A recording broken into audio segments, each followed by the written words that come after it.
और एक निवेदन आप सबसे करूंगा, जिसके घर में क्लेश ज्यादा मचता हो, बहुत ज्यादा क्लेश मच रहा हो, बहुत ज्यादा झगड़े होते हो, बहुत ज्यादा, तो महाराज शंकर भगवान पर थोड़ा सा चावल एक कटोरी में गला लो, थोड़ा सा चावल गलाओ, गलाकर उसको पीस लो, पीस कर उस चावल में थोड़ा सा चंदन, थोड़ी सी हल्दी डाल लो, उसका उपटन तैयार कर लो। बुधवार के दिन, कोई भी बुधवार, शंकर जी के मंदिर में जाकर शंकर भगवान के शिवलिंग पर उस चावल का लेपन करो। 7 लोटा पानी, मात्र 7 सिर्फ 7 लोटा पानी शंकर को समर्पित करो, शिव को समर्पित, अपनी कामना कर कर अपना भाव रखकर जब वापिस चलो, जिस कटोरी में से भगवान शंकर को आपने उपटन लगाया था वही कटोरी घर लेकर आओ। घर के मूल स्थान जो भी हैं, हर हॉल में, कमरे में उसकी एक एक बिंदी लगा दीजिए। मात्र 3 बुधवार आप कर लीजिए, आपके घर में कभी क्लेश नहीं हो सकता। भूमि का कितना भी दोष होगा सिद्ध हो। जिस घर में रुपया आ रहा है, जा रहा है, 1 रुपये कमा रहे हो, 100 रुपये खर्च हो रहा है, घर में पैसा नहीं दिख रहा, व्यापार तो अच्छा कर रहे हो, घर में 4-4 लोग कमा रहे हैं, सब कोई मिलकर कमा रहा है, तो वो भी पैसा नहीं दिख रहा, तो भी धन नहीं दिख रहा, रुपया नहीं दिख रहा। महाराज अगर धन संचिता में नहीं पड़ रहा, धन संचिता में नहीं आ रहा, तो महाराज शिव महापुराण की कथा कहती है तिल्ली का लेपन, तिल्ली काले कलर के तिल को लेकर उसके साथ में थोड़ा सा चावल,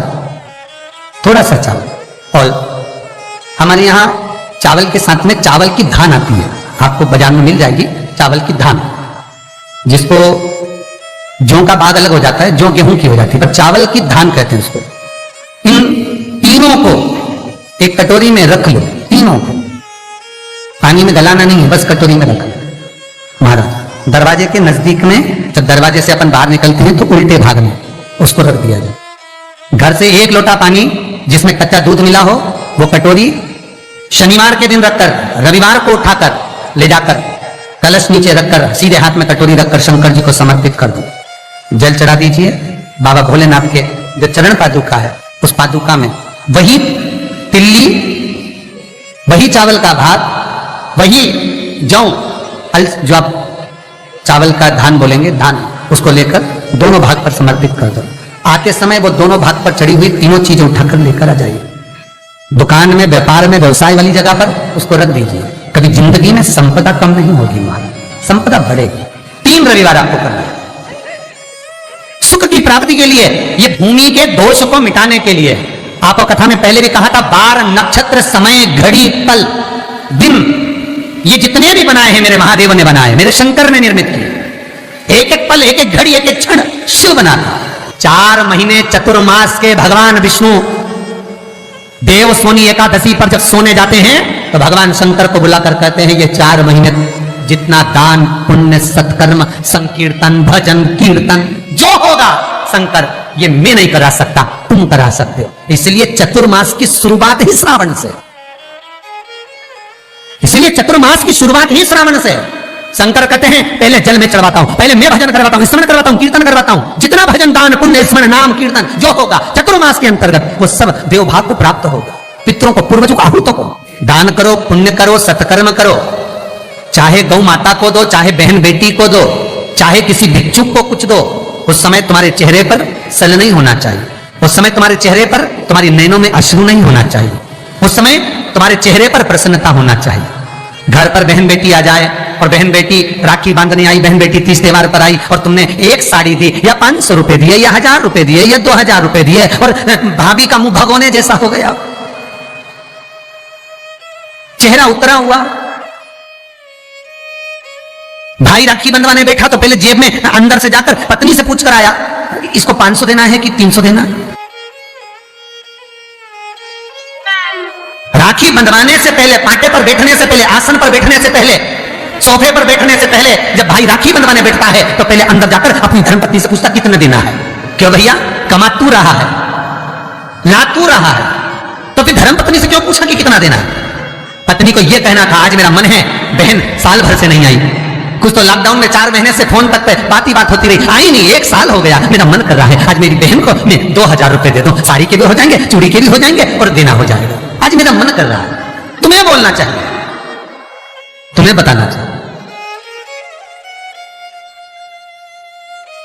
और अगर पत्नी को कहे पति कि तुम 2000 रुपए दे रहे हो, तो धर्म पत्नी का फर्ज है, धर्म पत्नी का फर्ज है, क्योंकि तुम भी किसी की बहन हो, तुम भी किसी की बेटी हो। तुम्हारा फर्ज है कि तुम अपने पति को कहो, सुनो 2100 दो, मना नहीं है, 500 रुपए अलग से चूड़ी के दे दो, 500 रुपए अलग से बहन बेटी आई है तो गाड़ी का किराया दे दो। ये जब धर्म पत्नी अपने पति को कहेगी, पति के चेहरे पर प्रसन्नता होगी। मुझे उम्मीद है आज आप अपनी ननद को दे रहे हो, तो आप जब अपने मायके जाओगे तो आपकी भी भाभी इतना ही सम्मान देगी। क्यों? एक उंगली जब हम किसी पर उठाते हैं तो ये 3 उंगलियां हमारी ओर जाती है। हम एक के लिए अगर व्यवस्था करते हैं तो कहीं ना कहीं आपकी व्यवस्था भी पूर्णता में हो पाती है। आपकी व्यवस्था, आपका भाव, आपका आनंद, आप किसी के लिए अगर समर्पित हो रहे हो, आप किसी के लिए समर्पण कर रहे हो, आप किसी के लिए अग्रण्य हो रहे हो, तो वहां से पूर्णता का अग्रण्य का भाव तुमको भी प्राप्त होगा। रक्षाबंधन पर भाई राखी बंधवाने बैठ रहा है तो धर्म पत्नी से पूछ रहा है कितने रुपए देना है। प्राण छूटने के बाद भगवान विष्णु लक्ष्मी से पूछे, बता इसको नरक भेजू कि स्वर्ग? अरे बोलो तो रे भाई, भगवान विष्णु अगर अपनी पत्नी से राय ले तो,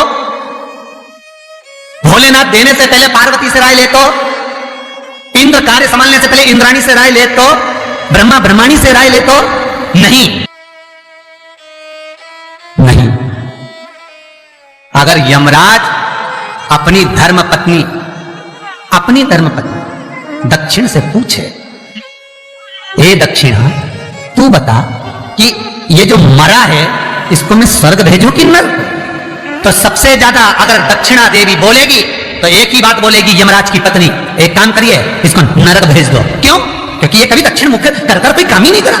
बोलो, दक्षिण मुख करके कौन कार्य करता है? दक्षिण मुख करके कौन पूजन करता है? दक्षिण मुख करके कौन स्मरण करता है? दक्षिण मुख करके कौन सेवा करता है? तो दक्षिणा को तो क्रोध आना चाहिए कि ये कभी मेरी ओर मुंह करके कभी भजन नहीं करा, इसने कभी मेरी ओर मुंह करके मेरे को देखा तक नहीं, कभी मेरी ओर मुख नहीं करा। तो दक्षिणा देवी तो क्रोध में आकर बोल देगी इसको नरक भेज दो। और यमराज जब मृत्यु का दंड देता है, यमराज जब प्राणों को हरता है, अपनी पत्नी से नहीं पूछता, भगवान विष्णु लक्ष्मी से नहीं पूछते कि इसको क्या देना है, ब्रह्मा ब्रह्माणी से नहीं पूछते कि इसको क्या देना है, इंद्र इंद्राणी से नहीं पूछते कि क्या देना है, शंकर पार्वती से नहीं पूछते कि क्या देना है। तब केवल उनकी विचार धारणा, केवल वही देखा जाता है कि उसका भाव, उसके भाव की सिद्धता की। पर आज का जमाना है, बहन जैसे ही आई राखी बांधने, भैया चलो बैठो पाटे पे, अंदर अभी आया, अंदर गया, कितने दिन है? साड़ी रखी है मैंने निकाल दी है, धर्मपत्नी कहती है साड़ी निकाल दी मैंने, ये साड़ी दे देना। और सुनो, साड़ी के पास 500 रुपए रख देना, बहुत है, साड़ी भी तो देना है। और ये तूने जो अपनी ननद के साथ करा, अब तू अपने मायके जा और तेरी भाभी तेरे साथ करे तो तुझे कैसा लगेगा? 3 को देने से कभी नहीं घटता, शिव महापुराण की कथा कहती है। पहला बहन बेटी को देने से, दूसरा गौ माता को देने से, तीसरा संत ब्राह्मण को देने से कभी नहीं घटता महाराज, बढ़ेगा, घटेगा नहीं। बहन बेटी को देने से कभी घटता नहीं है। तुमने जो दिया उसका 4 गुना अगले साल तक तुम्हें प्राप्त हो जाएगा। गौ माता को 1 रोटी दी है, गौ माता के निमित्त से 1 रुपया निकाला है, गौ माता के निमित्त से 1 रुपया भी अगर तुमने दान करा है, पुण्य करा है, उसके निमित्त का अगले वर्ष तक यही तारीख लिख कर रखना, कितना पुण्य प्राप्त होता है, कितना फल प्राप्त होता है, कितनी लक्ष्मी प्राप्त होती है।